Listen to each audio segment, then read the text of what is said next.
शंकर के शिवलिंग को बनाने के लिए मिट्टी कहाँ की होना चाहिए, किस जगह पर बनाना चाहिए, मिट्टी में कैसा जल मिलाना चाहिए।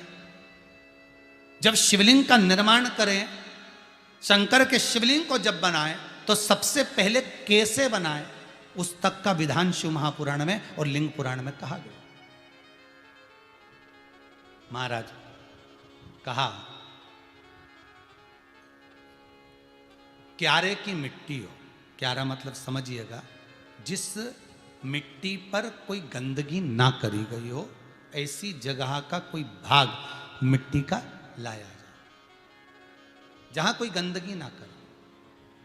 शिव महापुराण की कथा कहती है। देखो, पिछले वर्ष के लॉकडाउन से लेकर अभी तक की जो कथाएं आप लोग सुने हैं, उसमें शिवलिंग मट्टी का किस तरह से बनाया जाए और कैसी मट्टी हो और उसमें पानी कैसा मिलाया जाए, कैसा शिवलिंग तैयार करा जाए, उसका विधान वर्णन नहीं कर पाए, परंतु आज कथा निकली है तो उसको सुन लो। क्यारे की मिट्टी, क्यारे की मिट्टी मतलब जिस मिट्टी पर कोई गंदगी ना करी गई हो, ऐसी जगह की मिट्टी को लेकर जाए और मिट्टी को लाने के बाद थोड़ा पानी का सींचन कर दें, अर्थात घर में लाएं तो उससे पहले मिट्टी को पवित्र करें। अपने घर में गंगा जल रखा हो, यमुना जल रखा हो, सरयू जी का जल रखा हो, उससे मिट्टी का सींचन कर दें। मान लो अगर ये जल नहीं भी है तो जल के अंदर थोड़ा सा इत्र डालकर मिट्टी का सींचन करें। अगर इत्र भी नहीं है तो जल के अंदर थोड़ा सा दूध डालकर मिट्टी का सींचन कर दें। दूध भी नहीं है तो एक बेलपत्री जल के अंदर डालकर उस पानी का सींचन करें। बेलपत्र भी नहीं है, पीपल का पत्ता डालकर उसका सींचन कर दें। पर मिट्टी पर घर में लाते से ही, ये नहीं कि मिट्टी आज लाए और तुमको शिवलिंग कल बनाना है, तो मिट्टी अगर 1 दिन पहले लाए हो, 2 दिन पहले लाए हो, 4 दिन पहले लाए हो, तो उसी दिन जल का सींचन होना चाहिए। ये नहीं कि जिस दिन बनाएंगे उस दिन सींचन होगा। मिट्टी पर पानी का छींटा, सींचन भले ज़्यादा मत डालो, पर छींटा तो उस दिन लगा देना चाहिए जिस दिन घर में मिट्टी लेकर आए हो, जिस दिन लेकर। फिर भले तुम शिवलिंग 15 दिन बाद बनाओ, 8 दिन बाद बनाओ, 10 दिन बाद बनाओ, 3 दिन बाद बनाओ, पर उस समय पर मिट्टी का सींचन उस समय हो जाना चाहिए। फिर कहा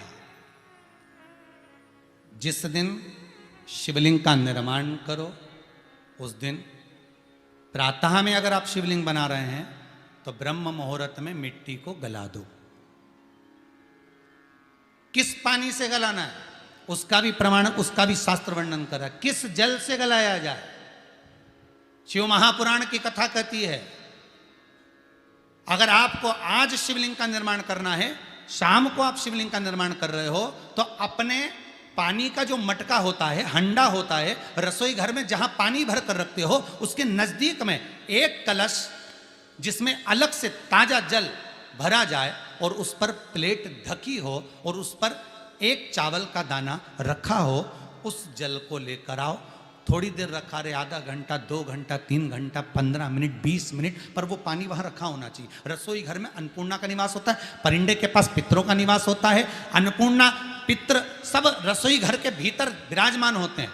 शास्त्र कहता है 33 कौटि देवता एक समय के लिए, एक क्षण के लिए हमारे रसोई घर में प्रवेश करते हैं। इसलिए रसोई घर को तुम पूरे घर को स्वच्छ रखो ना रखो, पूरे घर को तुम साफ रखो ना रखो, पर रसोई घर एकदम क्लीन होना चाहिए, साफ होना चाहिए, स्वच्छ होना चाहिए। आज के ज़माने में तो खैर गया, पर पहले जब मट्टी के चूल्हे होते थे, जब चूल्हा बंद होता था तो उसको गीला कर कर, गोबर को या पानी में उसको गीला कर कर, एक कपड़े को गीला कर कर पूरे चौके को, रसोई घर को पोंछा जाता था। मिट्टी का होता था वो, तो भी उसको पोता लगाते थे, पोंछते थे। तो पहला क्रम है पार्थिव शिवलिंग का निर्माण। सावन के महीने में अगर आप शिवलिंग बनाते हैं, सोमवार को शिवलिंग बनाते हैं, तो नियम ध्यान रखिएगा महाराज, लिंग पुराण से है ये, इसका नियम ध्यान रखिए।